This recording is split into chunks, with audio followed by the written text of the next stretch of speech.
Hi, hello, and welcome to another episode of The Dunker Spot. We are part of 342 Productions. I am your host, Nekias Duncan, and joining me as always is my co-host, Steve Jones Jr. Steve, how are you doing, sir?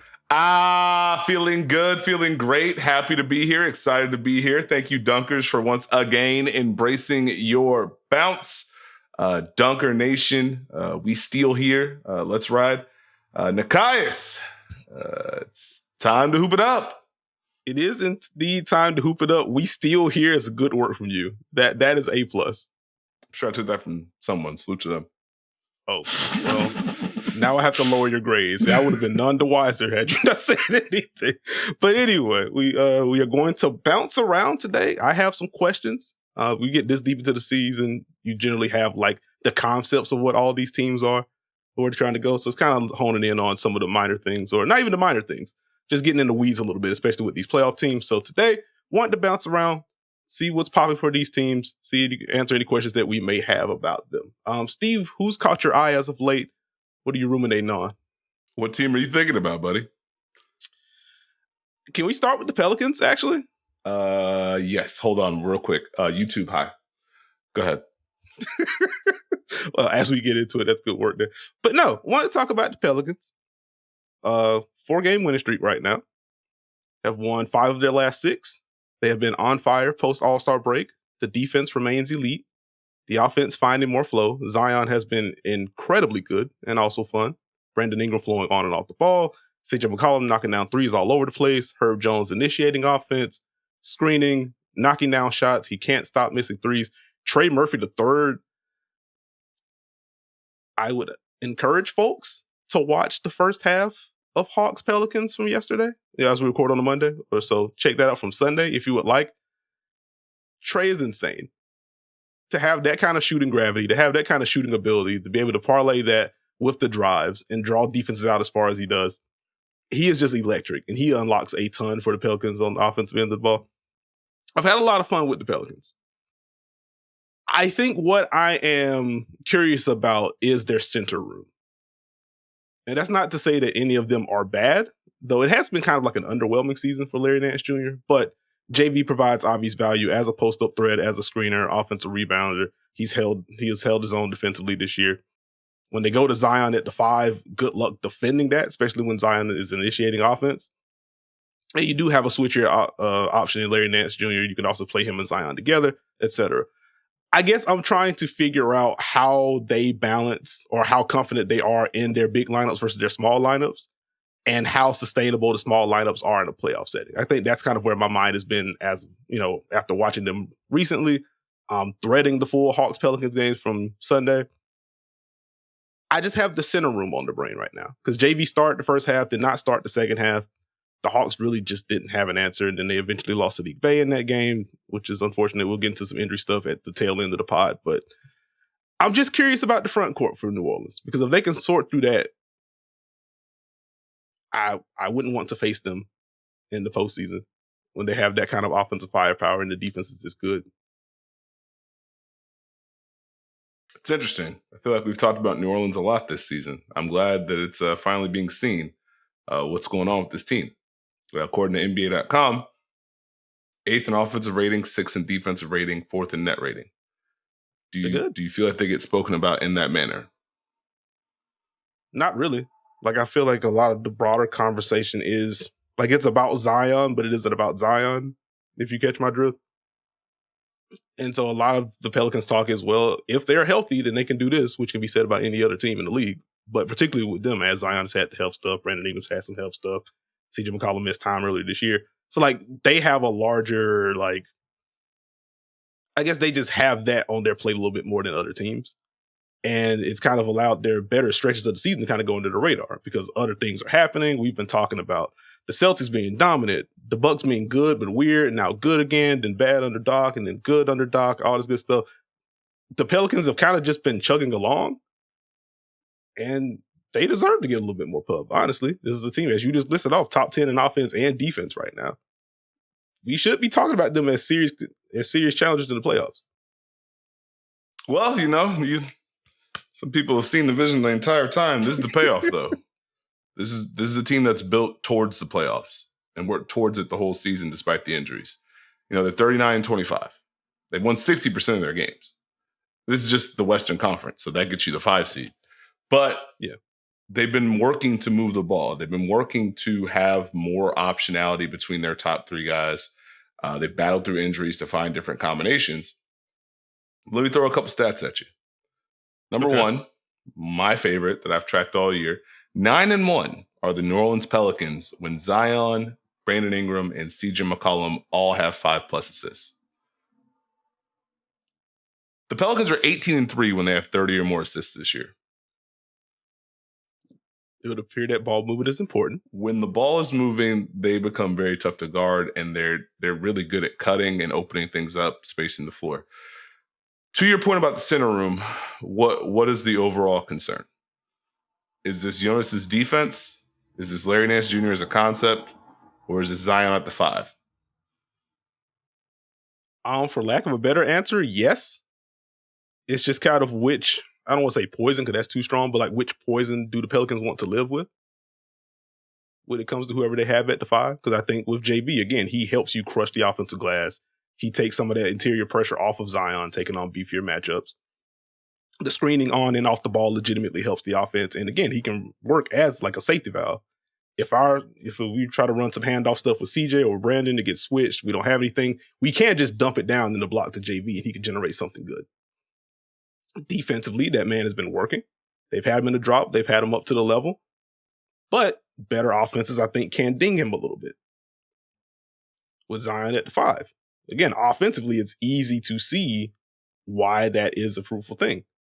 You put him in space and let him drive all over the place, get screens from anyone. Have fun dealing with that dude in space. On the other end, how well is he going to hold up on switches?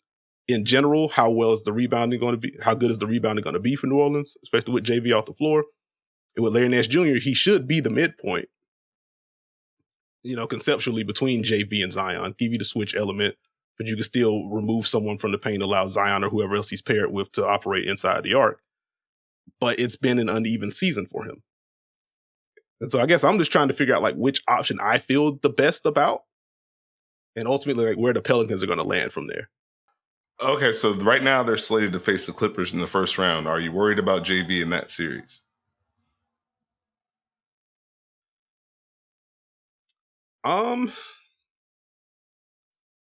Probably not in that one. Not as much anyway, just because we've had the conversation about who exactly is the 5th for the Clippers. Like that, if that ends up being Zubac, who I think is a good player, then that is a non-spacing 5. And so in theory, JV should just be able to hold that matchup there. If the Minnesota Timberwolves were to slide and they fall to 4, would you be worried about JV in that matchup? Probably not. You put him on Rudy, or if you want to get creative, like you could toss him on like a Jaden McDaniels and dare Jaden to knock down shots. Like there are more help points for you to be able to hold JV, or for JV to be able to hold up in a matchup like that. Is this just an OKC question? Could be OKC. Like Phoenix is like similar elements. Like Nurk isn't going to space in a traditional sense, though he can knock down the occasional 3. But they use him so much as a hub, you can remove JV from the rim, especially with him handing off to Bradley Beal or Devin Booker or Kevin Durant and kind of working there. So like OKC, Phoenix, and just Jokic against Nurk, Jokic against JV as a concept has not been super fun. So naturally, you just worry about Denver, but they're also the reigning champs, so everyone should be worried about Denver. How you felt about their bench and their lineups? I like the bench. Jose remains good. Again, Trey is incredible. It's, again, parsing through like what Larry Nance Jr. we're going to get. I appreciate the way that Najee Marshall's able to fill gaps. He's been defending all over the place. The drives have been important. The passing off of the drives have also been important. Like, I felt pretty good about the bench. Okay. So the Pelicans are getting a thumb up stamp. Is that correct? They're both there. It's like a thumbs up with an asterisk. So I guess it's more of a I'm just keeping eyes on them, if that makes sense. Okay. They're playing well. I don't have anything bad to say, but like that's just the one thing that keeps me from going from the Pelicans are good, I enjoy them, to the Pelicans could win 2 rounds and get to the conference finals. outside of, again, everyone has, if any team's best player gets hurt, then that's just going to be tough. So everyone has the injury thing. But beyond that, I think the center room is what's kind of keeping me from going, yeah, they can just make this run. Makes sense. I mean, the West is tough. It's all going to come down to matchups. I think that's one team you don't want to face in the playoffs. But it's interesting, this time of year, you got to start thinking about these teams in a playoff context.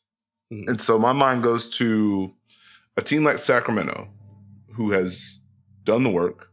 They're a game and a half out of 6 right now as we record. They've worked to try and improve defensively. Offensively, they've tried to play a little bit slower at times. But some of that work pays off to where you feel more comfortable in scenarios. Then you also have scenarios where you're wondering, okay, are we spraying the ball out when we force help? Are we creating the kind of shots we want to? How do you feel about the Kings right now?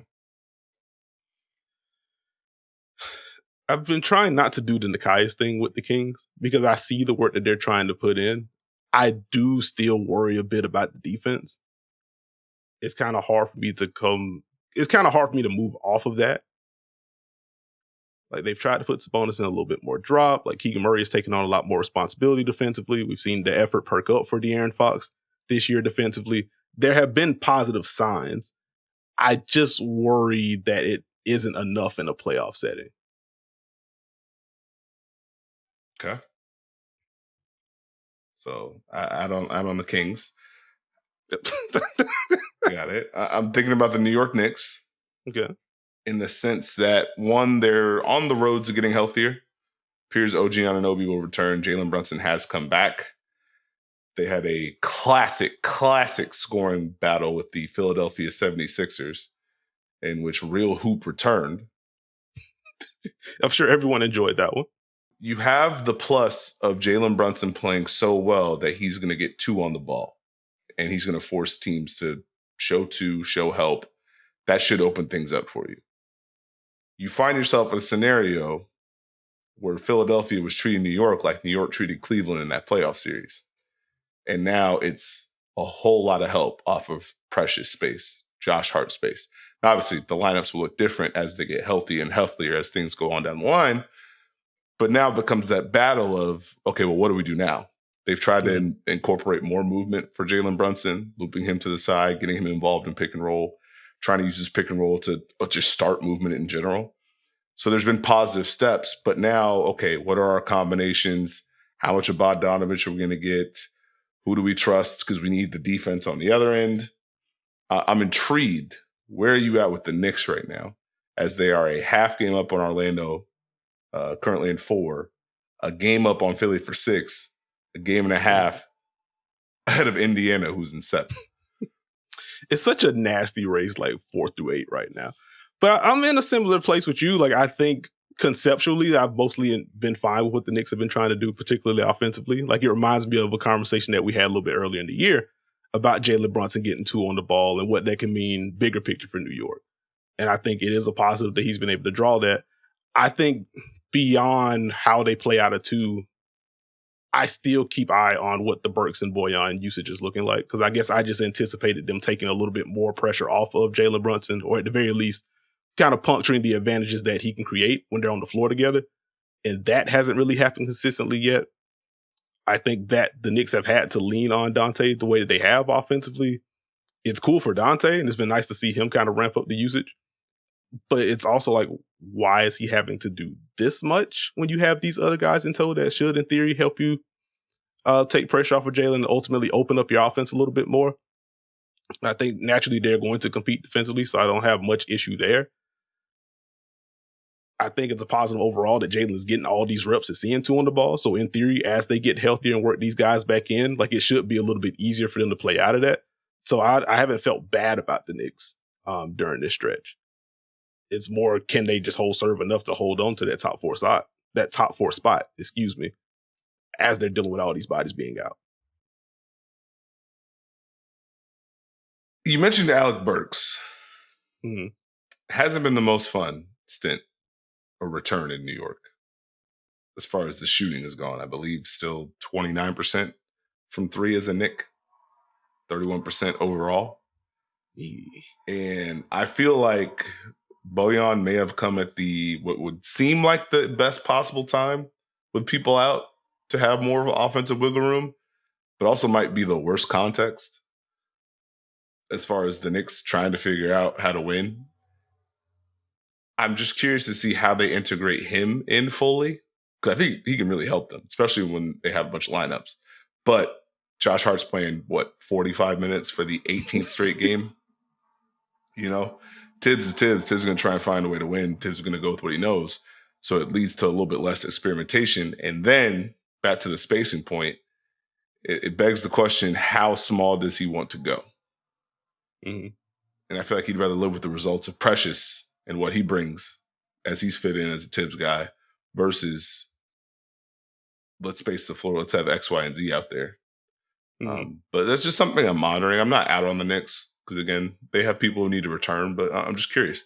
On the Bojan front in particular, is there any particular usage that you would like to see from him? I think there's just more things you can do with him as far as within your movement. You can run him off staggers. You can have him spaced in the weak side corner to try and make defenses pay. You can empty the corner out. There's just more versatility that you have to kind of tap in a little bit. It can't just be transition or low clock or random pick and roll. Not that he can't score that way, but I think the best usage of him is going to be when you get that balance, and that way he stays aggressive. He's got to unlock it a little bit with Bogey. That's all. Gotcha. The Orlando Magic. How have you felt about the Orlando Magic? You said great song. Every time they win, man, you got to play it. It's good stuff. Not according to Josh Hart, who said, I don't want to hear that. Well, to be fair, the Knicks did get him out. Back-to-back games where the offense has raised some eyebrows or drawn some question marks, shooting sub 40%. It's been a battle for them, which is good overall. Mm-hmm. I think Orlando needs to go through this type of experience. This is what the reps are for. Where are you at with their offense, especially when it comes to a playoff context? Because we have a team that Paolo's done a great job this year. Franz has done a great job. They're built around those two and the playmaking and scoring they can bring. Jalen Suggs has been shooting the ball very well for the majority of the season. But are you confident with the decision-making? Less the spacing, because they work to try and generate space. But are you confident with the tempo in the half court? As teams settling on, nope, we're just going to play drop. Or nope, we're just going to switch. And we're just going to dictate that this is what we're doing the entire time. Are you confident with them going forward down the stretch? Or do you have some question marks with their offense? I guess I have questions, but there aren't new questions. Because as you said, I don't really have spacing concerns at this point. I know they're going to do the right things. They are just at a talent deficit with some of that stuff. And so whenever they do get gaps, it's just kind of looking at how quickly they hit those. I mostly look at Paolo on that front. If a team is switching against him or they're ducking under something, how quickly is he pulling up? If he's pulling up, how quickly is he making the pass? If there's a slip when he's going to pick and roll and they're switching that. And I've mostly been okay with that. Tempo wise, I've felt all year long they could play a little bit faster than they do. This is a team that's built on their defense, and it's weird that they just don't get out in transition all that often at all. I feel like that's just low-hanging fruit for them to grab after they get stops because they're getting a bunch of them. Cleaning the glass, they have their summary page where you can see what the team's offensive defensive ratings are without garbage time. They also have a tab to the side where you can look at what a team has done over the last 2 weeks. They track that for the entire league. You would never guess who has the best defense in the NBA over the past couple of weeks. Who? It would be the Orlando Magic. Oh. As they have been an elite defensive team all year long. But again, they've just been bottom 5, bottom 6 in transition frequency all year long. And I understand just wanting to set up shop, make sure you actually run what you want to run. And in general, just kind of limit the opportunity for these young guys to turn the ball over and get into the live turnover thing. But I do think there's a little bit of room to move that needle the other way. I do think they can push a little bit more. Even if it's just to run, touch the paint, kick it back out, and then flow into whatever your offense is going to be. I think they just kind of settle into let's make sure we have our spacing correct. Let's make sure we get the ball to Franz or Paolo. Let's run our action. And if it is a switch and the team is able to corral that, they don't have much more clock to work with. And Paolo's good enough to score. in contested situations. He can also get to the free throw line. Like Franz can still bully his way to the rim. I do wish it was a little bit easier for them in the half court in that situation, in that, those kind of circumstances. They can play a little bit faster, in my opinion. Fantastic. Those are most of the teams I was thinking about. Got you. Can I ask you another Orlando question? What's up? I guess it's more of a rotation question, because I think their bench has been really good all year long. Funny enough, if you are aware of the history of the dunker spot and the conversations we've had about staggering, such like that, Orlando is a team that'll very much just go all bench. They play Franz and Paolo together a whole bunch. I guess, do you think it's worth them just saying, you two just figure it out and all these minutes together, and ultimately putting a little bit more strain on the bench than they probably have to get them out of deficit sometimes? Like, are you just fine with that process in terms of their rotation? I'm fine with it. I think the biggest thing is, let's say you go to staggering. Do you lose something from each of them with different units to a degree? What do you think? Like, I think in theory you could. I guess I more so ask just because of the two, it feels like Franz has been the guy that hasn't really got it going consistently. And I just wonder, as like Cole Anthony's going to be a mainstay with that bench. Jonathan Isaac, if he's healthy, is going to be a mainstay. Mo Wagner is going to be a mainstay. Like Gary Harris has had to start as of late. But ultimately, you have those three. You have Joe Ingles in there. Those four are going to come in. And then the fifth has been either Markelle Fultz or Anthony Black. Like, I wonder if it's worth, if you don't trust Fultz, or if Fultz is out, or if you want to, I don't know, because Anthony Black has played well. But I guess within that point guard spot between Black and Fultz, there's probably room to say, if we're shortening the rotation, okay, it's just going to be Franz plus these four who have been really good, or Paolo plus these four who've been really good. And I wonder with Franz in particular, if giving him that unit allows him to catch more of a rhythm as they hit this stretch run. I guess I would raise my hand and point to the stretch where Paolo was out. Mm-hmm. As far as maybe that's why they don't want to go to it. Maybe this is an opportunity to allow Cole Anthony to have a little bit more wiggle room to do Cole Anthony things. A spot to let Joe Ingles handle some of the playmaking and trying to open things up that way. And that way, again, there's a lot of strain on Paolo and Franz already. Do you want to add more to it, to where, yes, we're splitting your minutes, but now you have to play with this defensive-minded second unit. Is it going to shift how a team is going to treat that unit either way? Mm-hmm. Or can you potentially find a way where maybe, hey, do we have two styles of play to a degree? Because you have the aggression of Mo. You have Joe Ingles looking to make plays. You have Jonathan Isaac defending. Are you trying to go for a yin and yang effect to a degree? Oh, that makes sense. And again, just kind of looking at what that bench has done all year long, like, it's hard to argue with those results. Like, they have been one of, if not the best bench unit in the league. Actually had numbers on that, if I can quickly get to my notes. With Cole Anthony, Joe Ingles, Jonathan Isaac, and Mo Wagner on the floor this year, the Magic have a plus 13.5 net rating in 254 minutes together. It's safe to say that is pretty darn good. And naturally, like with Franz and Paolo on the floor together, like, slight positive, they haven't been blowing teams out of the water. But ultimately, I don't want to say the Magic aren't supposed to be here, but they do feel a little bit ahead of schedule to be like with a legitimate fight for 4 right now. And so, like, they don't have to make drastic moves right now. And, like, to circle back to the staggering conversation, like, they don't have to do that. Like, I would imagine they just prioritize, let's let these two dudes figure it out. Let's get these growing pains. Then in the offseason, we can make more roster tweaks to really open things up around them and make it easier for them. They don't have to make changes right now. But I just want to see where you were on that front. I do think if they want to make that decision, I think there's an easy way for them to do so. So I just want to see what you thought about it. The thing is, if the all bench lineup plays 3 or 4 minutes and they both come back in at the same time, yeah, could be a bit demoralizing if you can't win those minutes, and then here comes Paolo ready to put you underneath the basket, and here comes Franz also ready to put you underneath the basket. They're just a big physical team that is very fun to play against, unless you are Josh Hart, in which case, it is what it is. Did you have anyone else that you wanted to bring up or talk about? Do you have anything nice to say about the Bulls? This is going to sound like a backhanded compliment, but I don't mean it as a backhanded compliment. The Bulls are really working hard. But I think just the collective effort and the buy-in has kind of popped for me, particularly on the defensive end. Like watching, they have so many small dudes having to make low man rotations because they're playing Vooch as high up as they are. And like, it's been cool to see, like, obviously Alex Caruso can just do that.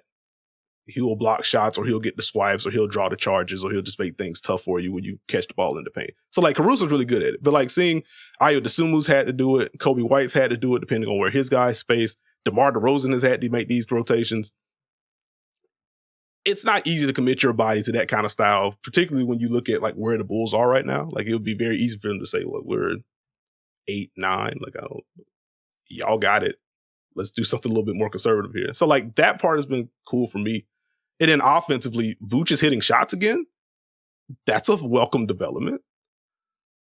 The Ayo drives continue to hit. Kobe White continues to be on the heater. DeMar DeRozan, he's just been good, man.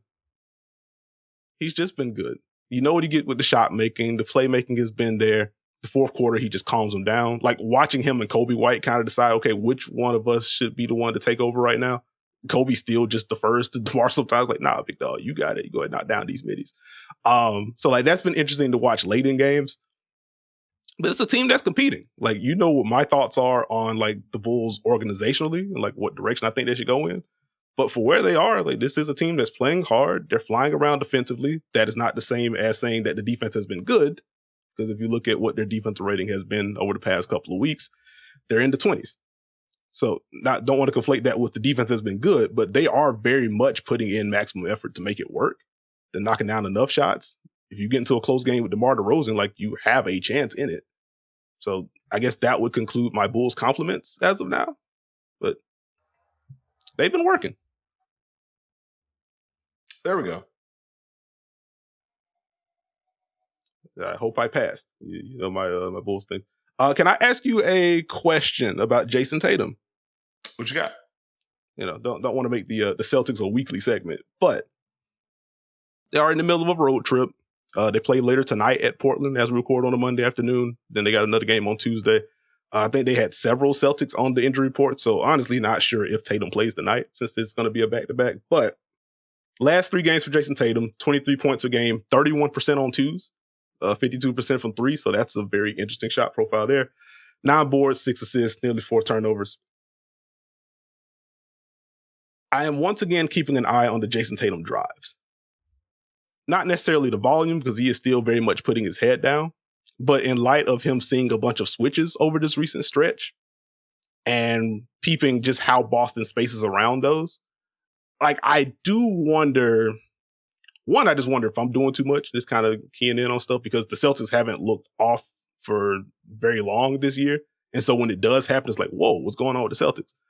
But like the Tatum drives, if I have that in my notes, 32 drives over the last 3 games, Boston generating 0.7 points per possession on those drives. Again, 3-game sample. It's a road sample against switchy / good defenses. So don't want to put too much on it there. But just looking at how teams try to help on those drives, and it feels like when those wings aren't clear and you're able to get one of those digs from the wing on Jayson Tatum, the gathers a little bit earlier.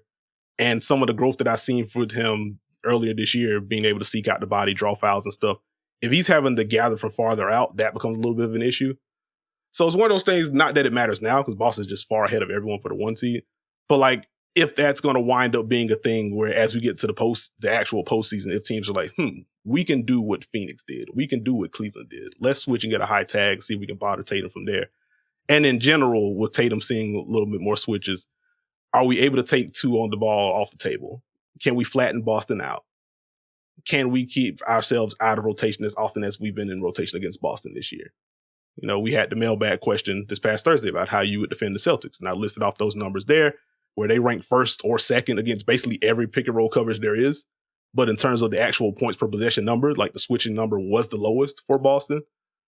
Is that switch and high help something that you can do to kind of minimize the hurt that Boston could put on you? And in particular, what Jayson Tatum could put on you? It's a piece of it.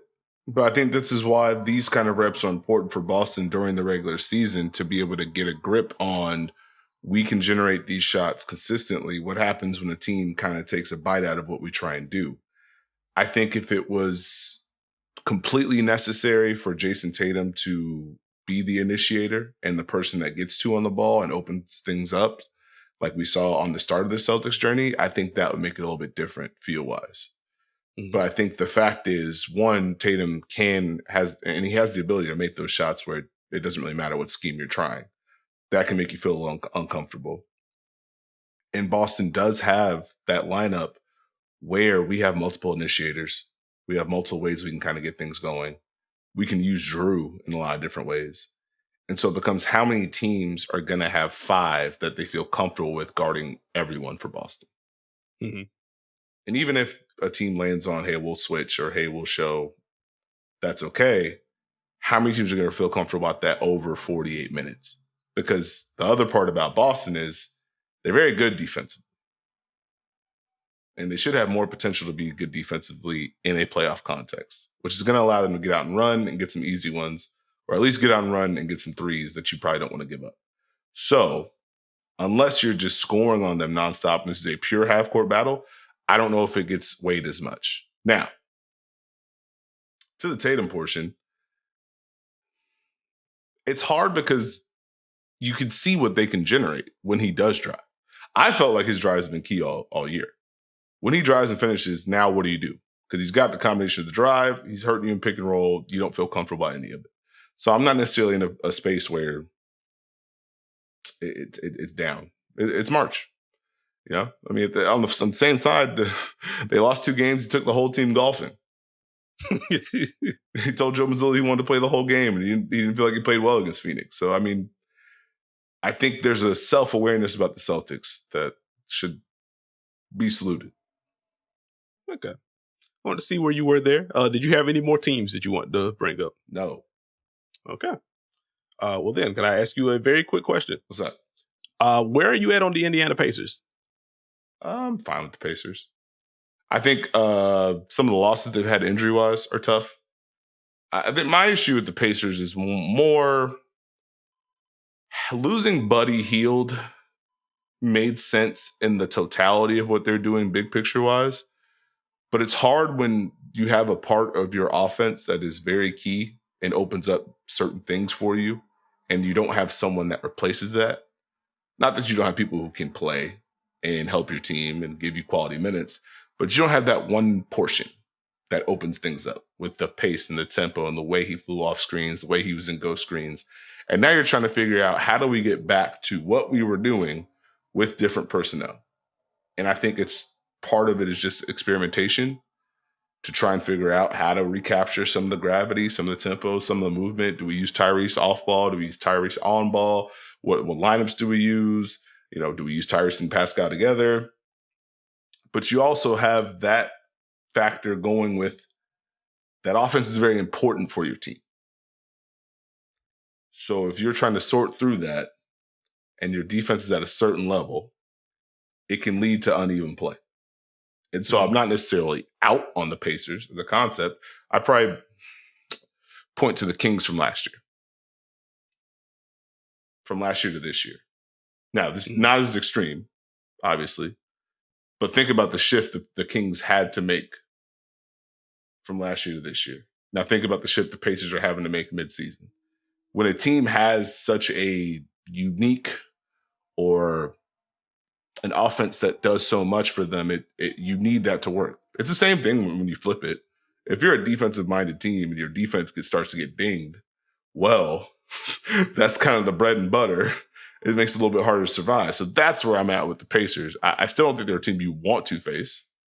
Mm-hmm. I think Tyrese has had an odd stretch, at least for a few games, where it was like, this doesn't seem like Tyrese Halliburton.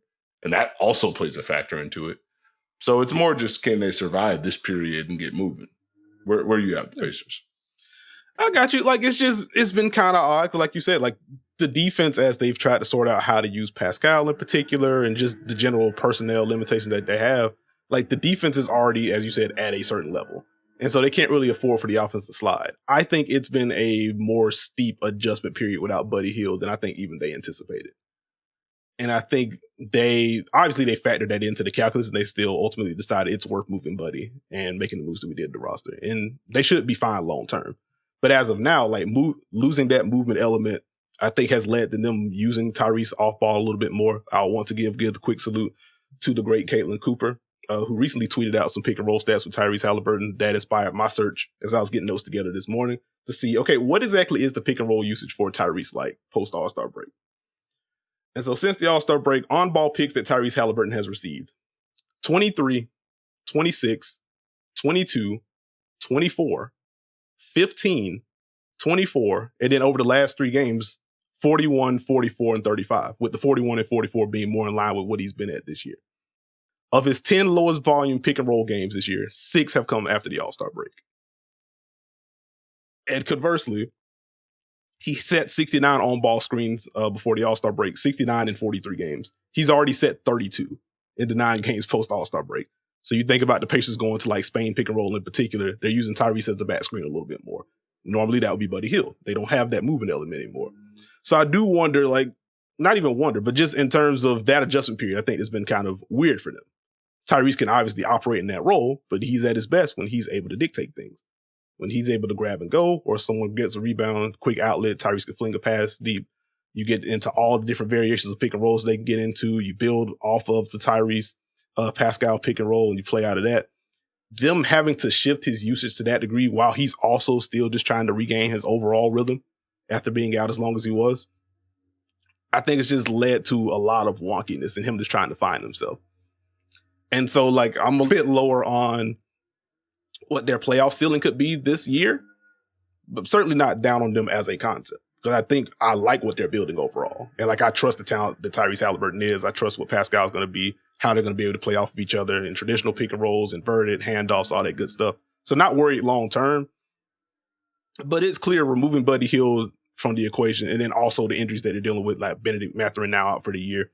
That's at least another driver that can help tilt things and that can make it a little bit easier. Second side of Tyrese's operating to be able to play off of that. Like, there's just a lot of adjustment going on with the offense. And them going from, we have the highest offensive rating in NBA history, to what percolating last about a 116 offensive rating over the past couple of weeks. It's still good, but that dip from historically great to good in light of what their defense also is has kind of led to this weird stretch, I feel like. And you know, it's one thing that's interesting is even with some of the offensive question marks, they go to Orlando, they beat an Orlando Magic defense that's pretty good. Had a good shot against Minnesota until Anthony Edwards said no. So there's signs of there's enough here. We'll see what they do against Oklahoma City during this stretch. But I'm intrigued. I'm intrigued. Also, since we're talking Pacers, can we give a quick hat tip to TJ McConnell?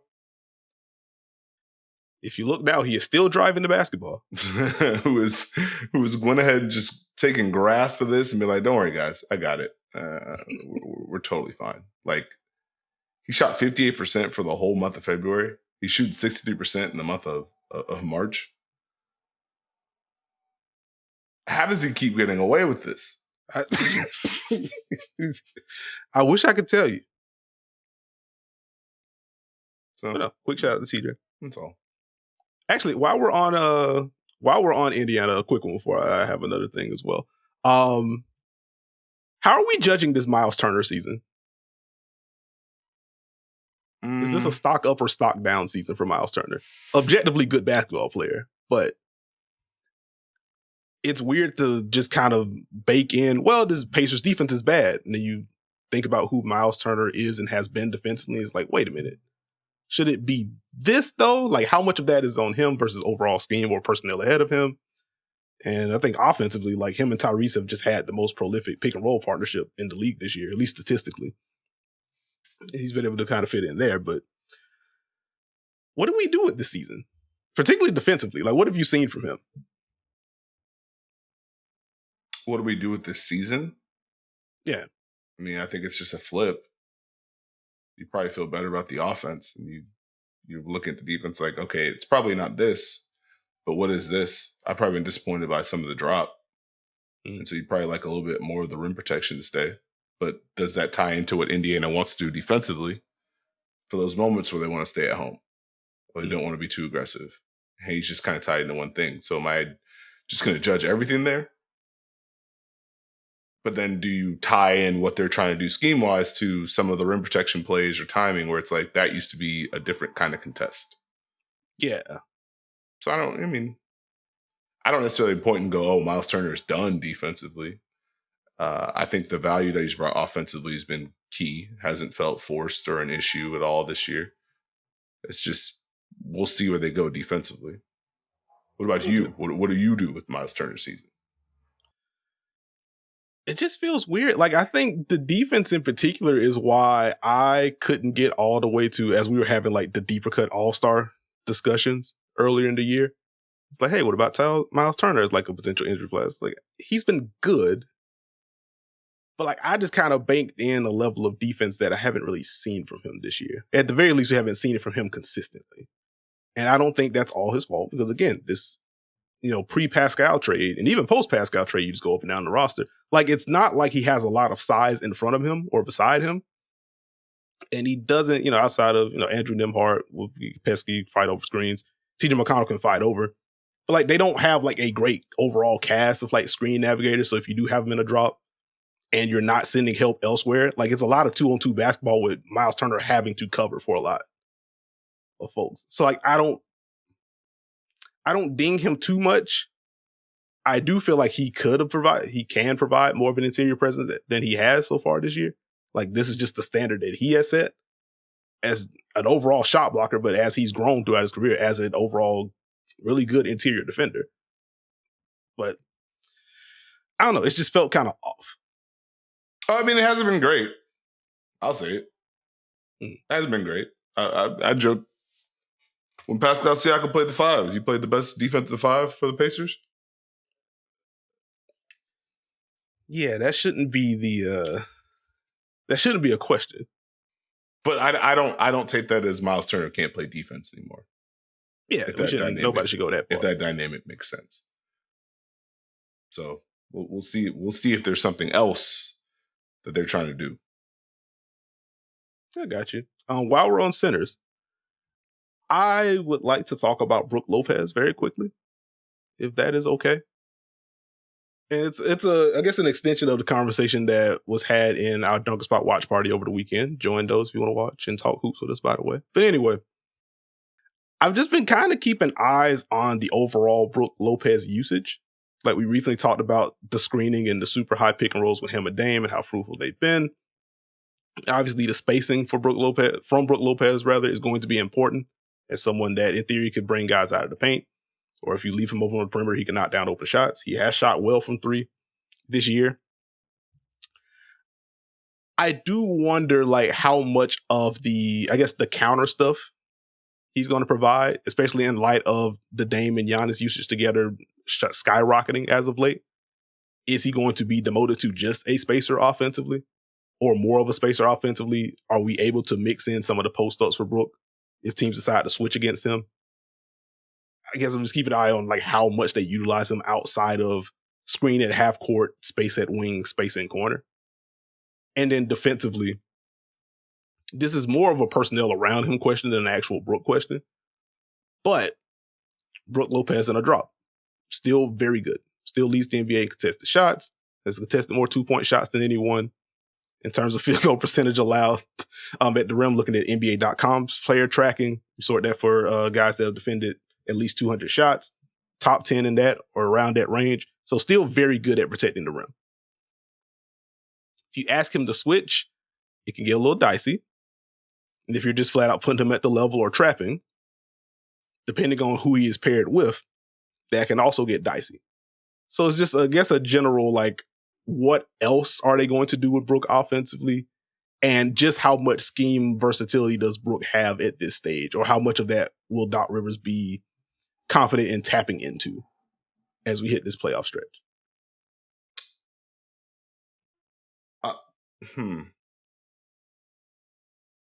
Well, what's the concern?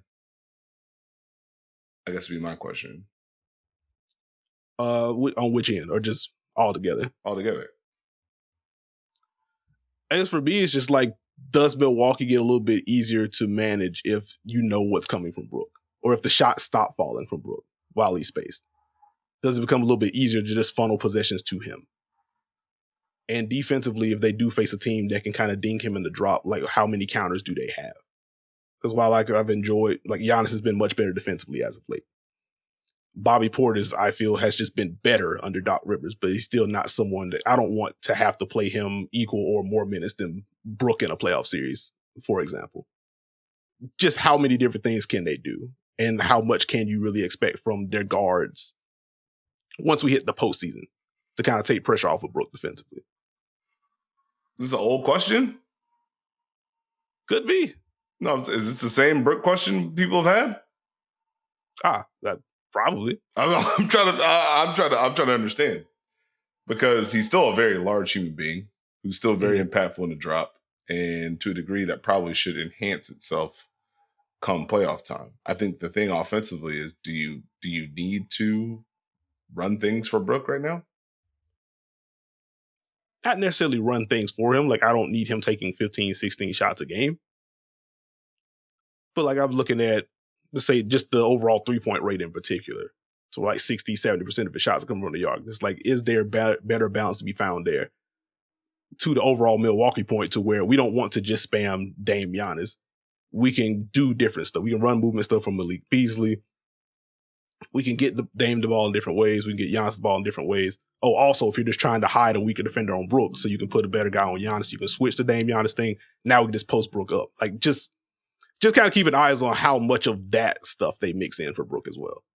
Well, I think some of the value with him spaced is not just that he can shoot, he can also go to a dribble handoff and keep action going if need be. Now, obviously, he's going to let it fly because that's just what he's morphed into. But at the same time, do you get the cutting on the weak side? Do you get some of the drives? I don't necessarily know if it's Brook is done type beat for me. Because I think his defense is still just as impactful as before. It could just be, Giannis is playing at a high level. You're getting Dame playing and shooting better post All-Star break. You're using them together more. That kind of feels like a byproduct at times. That's fair. Like, to be clear, like, I'm not pushing the big red button on Brook Lopez. Like, this is a problem or anything like that. It's just something that I'm monitoring as we hit this stretch run. Just what his usage is going to look like. But, figured I would ask while I'm here. We already talked about Franz Wagner when we brought up the Orlando Magic, so I won't rehash that stuff. How have you felt about Terry Rozier in Miami? I just asked that broadly. How have you felt about Terry Rozier in Miami?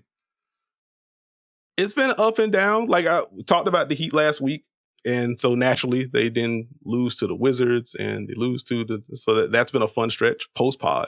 But in all seriousness, like, it's been fine. You can see the elements in which he brings value. Like, I think his ability to touch the paint is important for a Miami Heat team that ultimately wants to move and get you scrambling. So that part's been good. It's nice that he's knocking down pull-ups now, and he's mixing in those pull-ups with those drives. Like, you look at what he's done post All-Star break, 18 points per game, 39% from 3, 5 assists. He hasn't turned the ball over like that. So you can kind of see not just the pick and roll stuff, but they'll run him off of off-ball stuff to get on the ball, get the defense leaning that way. So, like, you're starting to see where and how he provides the value. I guess for me, defensively is where my brow raises. Like, in Charlotte, like, it just wasn't very good this season. But naturally, the Charlotte defense pre-All-Star break was not fun to watch, especially once Mark Williams went down. So just kind of bake that into this team is bad, whatever.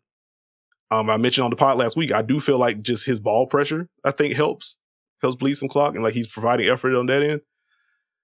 However, teams are still very comfortable at going after Terry Rozier. It has been a whole lot of let's get Terry on the switch and let's have some fun. And watching the Wizards game in particular, and watching pretty much everyone on the roster call for a screen to get him switched onto them. Kyle Kuzma got a whole bunch of post-ups against them. It's like, wait a minute, how big of a problem is that going to be? Because, like, in theory, this is the context in which that shouldn't matter. Like, we've seen, not that they're equal defenders, but we've seen, okay, we got Max Strus in the starting lineup, we got Duncan Robinson in the starting lineup, teams are going to go after him, we're going to help aggressively, we're going to be fine.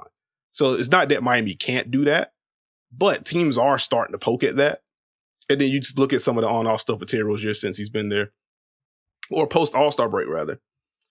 The Heat have only won his minutes twice. He was a +8 against Portland, a +6 against Detroit over this 7-game span. And since he's been in Miami, in the games that he's played in, a -4.4 net rating with him on the floor, a +4.7 net rating with him off the floor. And so I guess I'm just trying to balance like what I'm actually seeing, which the drives are helpful. The shot making, particularly late in clock, are helpful. The early ball pressure is helpful.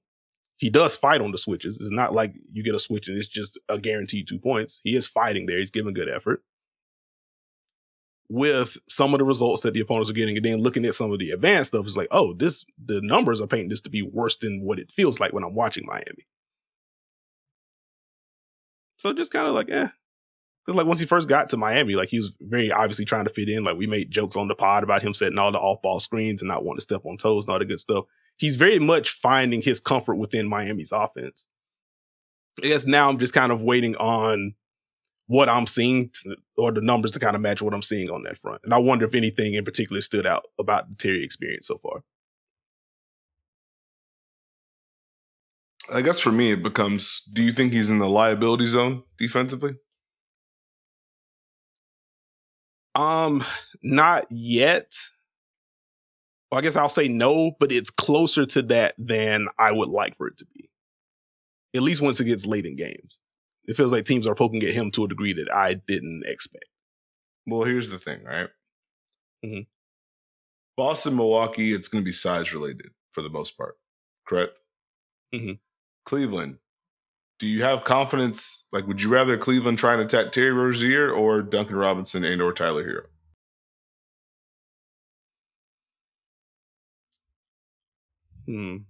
As I'd rather them attack Terry than those two. Now, the tricky part for Miami, to your point, is you don't want it to be a trio, or we have multiple people we think we could do that with. But how much of it will hurt them to a degree? Mm. How many teams are going to hunt them that way? And how many times is Miami just going to stick with the switch? Good point. Like, I feel like with Duncan in particular, like they will switch him, but they are more likely to go with that show and recover with Duncan than they do with Terry. And so, like, I wonder if they eventually tap into that bag. I don't think Miami wants to. Like, I think they want to trust Terry gets under ball handler's base, has the long wingspan, pesky dude will poke at the ball. Ideally, he just holds his own as a switch and we'll send a little extra if we have to, but we don't want to have to commit 2 on the ball if we can help it. And also, I'd say with Terry is some of it context. In theory, if you're playing with Bam or you're playing with Bam and Jimmy, you become more appealing to a degree, right? Mm-hmm. And so I guess it's just battling and staying in front. I guess for me, the trade-off is he has felt more comfortable offensively. So that feels like a big plus for Miami overall. Mm-hmm. Yeah, so that part's been good. I just, again, just something I'm keeping eyes on moving forward. And then lastly for me, honestly, it's more of a salute than a question. I do have a question for you. Jalen Green, averaging over 25 points per game over his last 6 games. Houston hasn't lost to Jalen Green minutes since the OKC loss on February 27th. Pick and rolls are down. Closeout attacks are up. Feel like him being able to play off of Fred VanVleet with the way that he's played as of late has been helpful to Jalen. I guess the question I'll pose to you is, do you feel like this is Jalen legitimately turning a quarter, or is this he's finally hitting shots and it's more of a blip than an actual trend? Combination of both for me. I think there's been positive motion. It obviously helps when you're making shots and you're playing better. It does feel at moments Houston has been able to play with a little bit more tempo, and Jalen Green has been able to be a little bit more comfortable in those moments where they're getting the ball up early. He's getting a kick ahead. He can look to attack. I don't have anything. He can get off of it. I think the off-ball movement, there's been moments where it's felt better. There was a play against Sacramento where I think Fred VanVleet was in pick and roll with Şengün. Jalen Green was on the right wing, and Fred VanVleet comes off, drives past the bonus. You got 2 on the ball. Jalen Green relocates from the wing, darn near almost to the other side. So he goes from the right wing to the left wing, really settled in at the top of the key. But that made the rotation for De'Aaron Fox impossible because he was splitting 2. that's the encouraging stuff you want to see from Jalen Green as far as understanding how to find the gaps off ball. So the shot making is fantastic, but if you're that type of player, that may go up and down. The shot selection is probably the biggest key. Being able to make those reads off ball. And then on ball, it just feels like he's reading the defense. He's just making plays as opposed to predetermining his reads or pick and roll. I'm going to just stop and hit my guy who's trying to recover and keep him in jail and miss the pocket and put myself in a tough spot where I don't have a shot or a finish. And so that's the stuff you want, I think, if you're a coach, as opposed to just the numbers. The numbers will come with that kind of scoring ability in theory. The shot making is fantastic and fine. You like that. But are we getting more of those little things that will allow him to play and contribute more to what we're trying to do? Mm-hmm. I'm glad you hit on the relocation point, because I think, again, just off ball usage, just in terms of him being spaced or coming off of screens, like I think you can kind of see them shifting the usage around a little bit with Jalen. But just the decision making and the quick processing from Jalen off the ball has been the fun part. Again, you named a fantastic example with him relocating and forcing strain on the defense there. I go to, I want to say, the Portland game, and which ball swinging around a lot. He's quickly knocking down, making these interior feeds while the defense is still scrambling. It's not a catch and hold or taking a bad shot. He's quickly moving it, which I feel like he has done a better job overall this year of just getting off the ball. But making those swings there against Portland, there was a really nice lob to Amen Thompson. As the ball swinging around a lot, he found him in at the dunker spot. It was like, that's not a read that I expected Jalen to make, all due respect. And he did, not only did he make it, but he did so quickly. So seeing him kind of map out the floor better, I think, has been really encouraging. Like, I don't know, if 25 points per game is going to be the thing for him. 35% on 10 threes a game, which, I don't know if that's going to be the shot profile for him.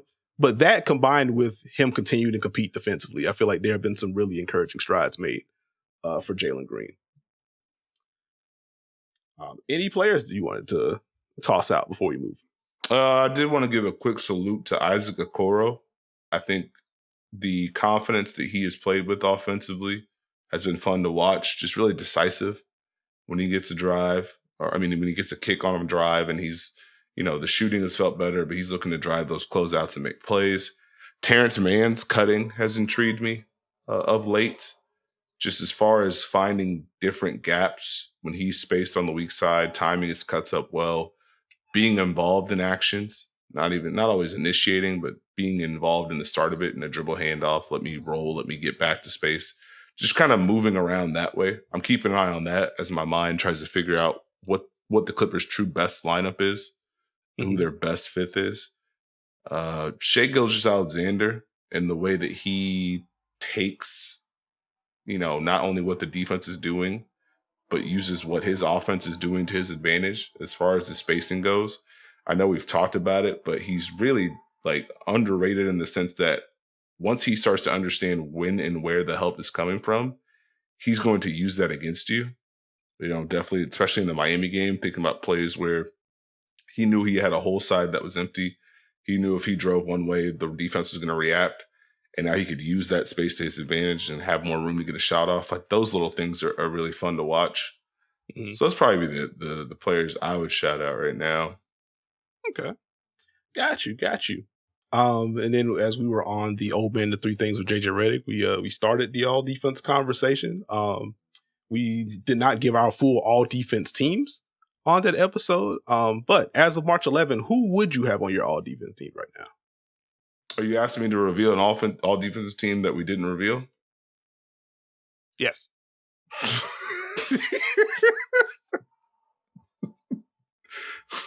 Rudy Gobert, Anthony Davis, Bam Adebayo, Herb Jones, Derek White, first team. Second team, Drew Holiday, Alex Caruso, Jalen Suggs, Shai Gilgeous-Alexander, Victor Wembanyama. Shai made the team for you. Yeah. KCP, Jared Allen were my closest cuts.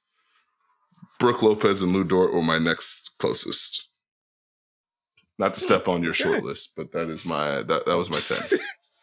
Oh, no, you are fine. As you know, I try to cast a wide net with these before whittling it down, and I put myself in a mental loop because of it. But as of March 11, we got another month plus to go, whatever. But anyway, first team for me right now would be Rudy Gobert, Derek White, Herb Jones, Anthony Davis, and Bam Adebayo. Second team would be Jalen Suggs, Alex Caruso, Drew Holiday, Jared Allen, and Victor Wembanyama.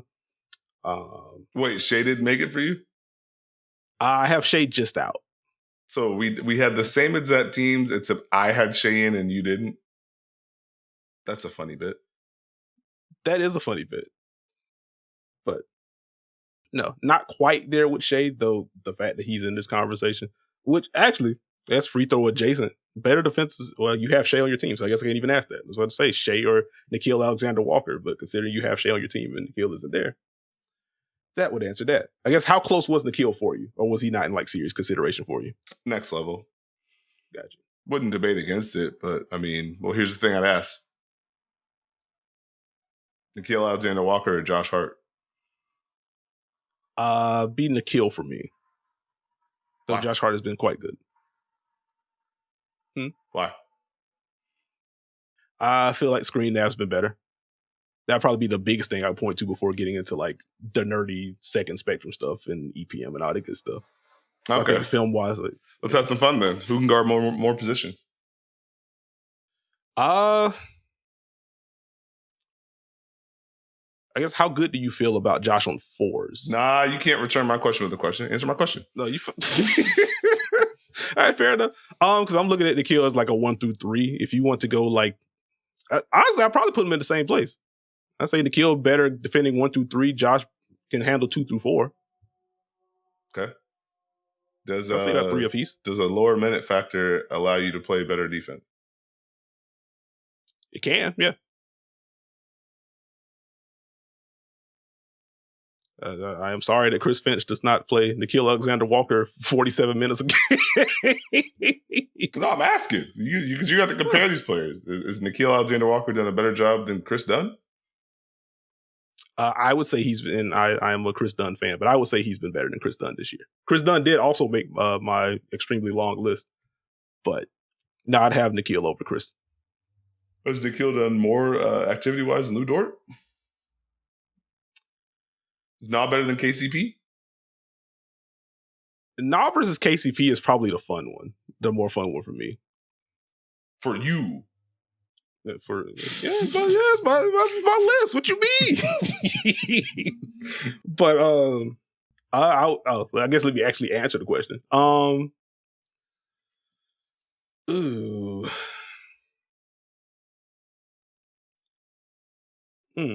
I probably lean Nikhil. You lean. I'm curious to see like where the total minutes end up coming at. You lean Nikhil. You lean Nikhil. I like that. I'll lean Nikhil. Yeah. Okay. All right. Can I bother you then, real quick? Sure. Do you know CJ McCollum has more stocks than Gilgeous-Alexander Walker? That is fantastic for CJ McCollum. Really love that for him. You know, Jamal Murray also does. I love that for Jamal as well. You know, Grayson Allen always does. Also does. That's cool. That's really cool. John Conchar. So of those 4 players, I'd imagine they all get hunted to a degree that Gilgeous-Alexander Walker does not. Royce O'Neal. Shout out Royce. Doing some good things in Phoenix. 0.1 better than Steph Curry. Noted elite defender Steph Curry. What'd you call him? You didn't even mean that. Just kidding. I'm not tapping into the Steph bag. Like Steph's honestly been fine most of his career defensively. I don't want to end up on that side where people just miss Steph being competent to good on defense because they just assume they're going. That just unlocked something for me. Like watching the discourse on like LeBron trying to hunt Steph and people just claiming Steph is a bad defender because LeBron chose to pick at him instead of Andre Iguodala or Clay or Draymond Green. Or it's like, yeah, dog, you got like 4 95s and then Steph was like an 82 or an 83 defensively. Like, yeah, you go after Steph. That doesn't mean he's bad. But anyway, it's neither here nor there. That was just Eric Gordon. Shout out EG. Finally in Phoenix. Like 8 years after he was supposed to, but it's fine.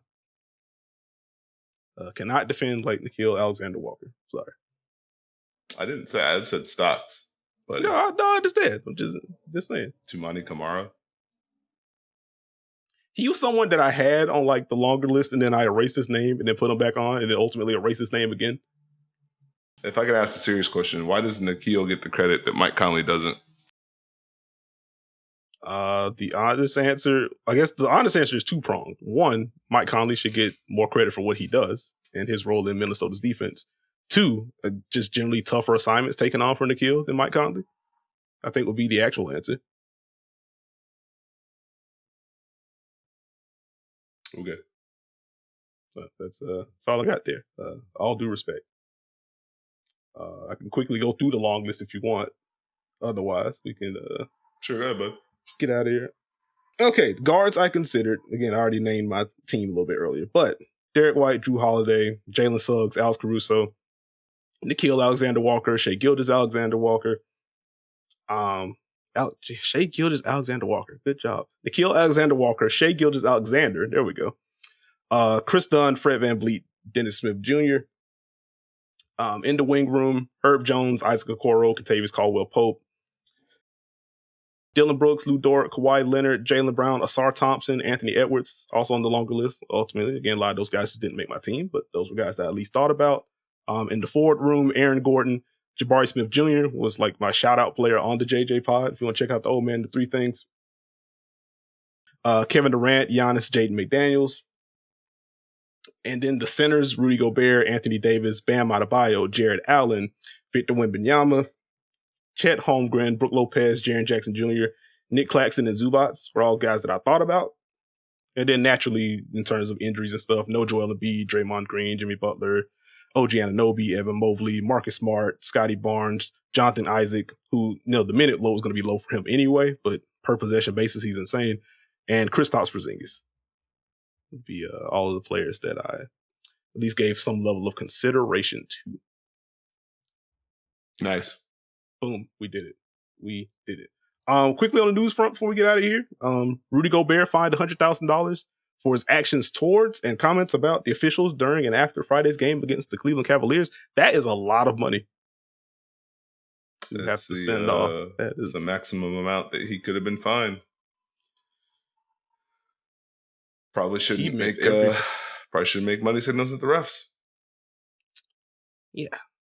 And then also double down with the, even though I believe it, I shouldn't have done that. And then go into how gambling is bad for the game, which, yeah, it's a different podcast. We'll leave that alone. But Rudy Gobert fined a bunch of money. Alperen Sengun, scary fall in the Rockets' most recent games, getting an MRI on his right knee and ankle, again, recording on a Monday. So he's getting that done today.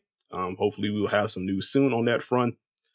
He's absolutely going to miss some time. I hope it's not season ending. If it is season ending, 21 points, 9 rebounds, 5 assists, 57% on twos this year. And he's coming off a week in which he had 45 and 16 with 5 steals against the Spurs with Wemby playing, and then followed that up 24 hours later with a 23, 19, and 14 game with a pair of steals against the Clippers. So overall, just had been playing really well. So I hope it's not a serious injury, and I hope he's not done for the year, but those are the numbers if he is. Sadiq Bey is done for the season, tearing his ACL. Another scary fall that was in the Hawks-Pelicans game on Sunday. Finishes the year averaging 13.7 points per game, 6.5 boards, 52% on twos, 32% from threes, and one of the weirdest three-point shooting seasons I've seen for like an objectively good shooter. 40% on corner threes heading into this year, 29% from the corners this year. I don't understand how or why. It's just very odd. But enjoyed his year in Atlanta nonetheless. Like, I think the spacing element was still real conceptually. Teams have to worry about him out there. Parlayed that into more shots at the rim. Drove it a little bit, used him as a screener. Like, quietly was one of Atlanta's better screeners this year. When they went to pick and pops or just went to mismatch hunt and get him a matchup at the free throw line. All that good stuff. And finally, the Utah Jazz waiving Otto Porter Jr., signing Kenny Lofton Jr. and Darius Bazley to non-guaranteed 3 years deals. 2 questions. One, is that just the new Hinkie special? Because if so, I have questions. And 2, is it not at least a little bit odd that Otto got waived like 10 days after the playoff deadline for buyouts? I mean, it depends. Buyouts can be a little tricky. That's true, but like if they're going to land on the full blown, just the waive or the pure release, I feel like they would have known early in the process that, hey, I'm not giving money back. Like, which again, that's Otto's right. He doesn't have to agree to a buyout. But at that point, like, I don't know, at least a little bit surprising that it's like, all right, well, no buyout, you're here. And then after the playoff deadline, now you're not here anymore. We're going to sign these guys. And which I'm here to see Kenny Lofton and Darius Bazley get shots on this Utah squad. There are front court minutes to go around. So I'm intrigued, but I don't know, it just felt odd on the surface, but didn't know if you had deeper thoughts there. Any closing thoughts? Tyrese Maxey will return to play the New York Knicks. When you watch this, he'll be back. There we go. So he's available to play. We like that. Boy, have the Sixers missed him on offense. So shout out to Tyrese. Have we missed any more news, or was that the last one? That's all I have as of right now. Okay, well then. Going to end the podcast and hope that as we end it at 3:29 p.m. If we get like another Woj tweet at 3:34, I'm going to be very upset. But thank you for listening to and or watching this episode of The Dunker Spot. If you haven't already, please subscribe to us. We are on Apple, Spotify, Google, Stitcher, Podbean, wherever you get your podcasts, you can find us. If you're watching this on JJ Redick's YouTube channel and you haven't for some reason subscribed to JJ Redick's YouTube channel, you should probably subscribe to JJ Redick's YouTube channel. We're here every Tuesday. That's the day after Monday, the day before Wednesday. And overall, there's a lot of great content being sprinkled on the site / the channel. So check that out if you haven't already. You can follow me on Twitter at Nekias NBA. You can follow Steve on Twitter at SteveJones20. Join the Dunker Spot community on Twitter. We're having fun discussions in there. If you have a League Pass account, come watch some basketball with us via Watch Playback. Join us for these Dunker Spot online watch parties. It's a lot of fun. Real-time analysis, top-tier vibes. We're answering basketball questions in the chat. We'll have people hop up on stage with us, chop it up. We're talking basketball. We're also talking life. As far as the actual basketball is concerned, if we get some fourth quarter or overtime antics, we're bringing up the play immediately and breaking down what went right or what went wrong. So if that's the kind of thing that you enjoy, or if in general you just want a place to talk hoop and talk life and just be able to let the hair down a little bit, come rock with us. The link should be in the description. It is free to create a profile. Again, if you have a League Pass account, you should be good to go. Come rock with us. Come have some fun. And with that, we will catch y'all later in the week. Great job, Nekias. Bye, y'all.